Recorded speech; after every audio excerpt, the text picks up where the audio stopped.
বিমানবন্দরে দুই মন্ত্রীর সঙ্গে দুরকম আচরণ, ভিভিআইপি লেনে সুকান্তর গাড়িকে বাধা, হেঁটে এয়ারপোর্টে কেন্দ্রীয় শিক্ষা প্রতিমন্ত্রী। রাজ্যের মন্ত্রীর গাড়িকে কেন ছাড়, প্রশ্ন সুকান্ত। বিধাননগর পুলিশের বিরুদ্ধে অভিযোগ, বিমানবন্দরে দুই মন্ত্রীর সঙ্গে দুই আচরণ। পারাদীপ রয়েছে টেলিফোন লাইনে। পারাদীপ, সুকান্ত মজুমদারের কি বক্তব্য?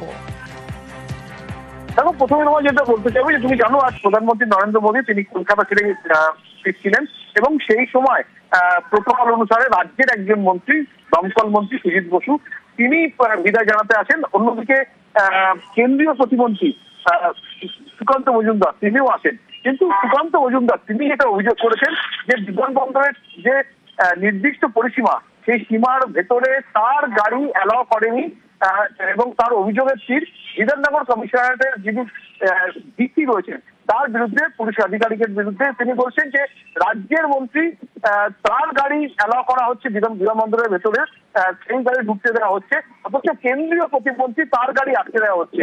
তার বক্তব্য হচ্ছে যে কোন মাপকাঠিতে কেন্দ্রীয় প্রতিমন্ত্রী তার গাড়ি আটকে দেওয়া হলো এবং রাজ্যের মন্ত্রী, দমকল মন্ত্রী তার গাড়ি ছেড়ে দেওয়া হলো।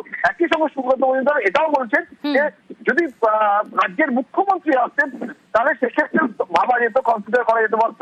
সেক্ষেত্রে তিনি তার গাড়ি ছাড়ার একটা বিষয় ছিল। কিন্তু রাজ্যের একজন সাধারণ মন্ত্রী, দমকল মন্ত্রী, তার গাড়ি কেন ছেড়ে দেওয়া হয়েছে, বিমানবন্দরের ভেতরে অ্যালাউ করা হয়েছে, অথচ তাকে তার গাড়ি কেন আটকে দেওয়া হয়েছে? তিনি কেন্দ্রীয় প্রতিমন্ত্রী, সেটা সত্ত্বেও সে বিষয়ে তিনি তার অভিযোগ জানাবেন, প্রিভিলেজ জানবেন স্পিকারের কাছে এবং পুরো বিষয়টা জানিয়ে তিনি যে পুলিশ আধিকারিকের বিরুদ্ধে তার অভিযোগ এই গাড়ি আটকানো, তাকে তিনি সমন পাঠাবেন এবং একই সঙ্গে তার বিরুদ্ধে প্রিভিলেজ এনে পুরো বিষয়টা তিনি স্পিকারের নজরে আনবেন বলেও জানিয়েছেন।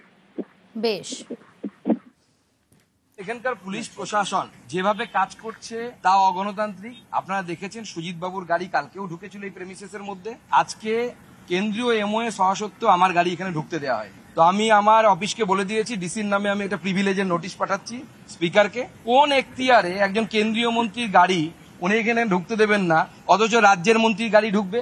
এই ধরনের বৈষম্যমূলক আচরণ আমরা সহ্য করব না। প্রিভিলেজকে ব্রিচ করেছেন যে অফিসার আছে, তাকে আপনাদের মাধ্যমে আমি বলে দিচ্ছি, পারলে কোর্টে যান, যেখানে যান আমি ডাক করাবো, দিল্লিতে গিয়ে কান ধরে উঠবোস করাবো।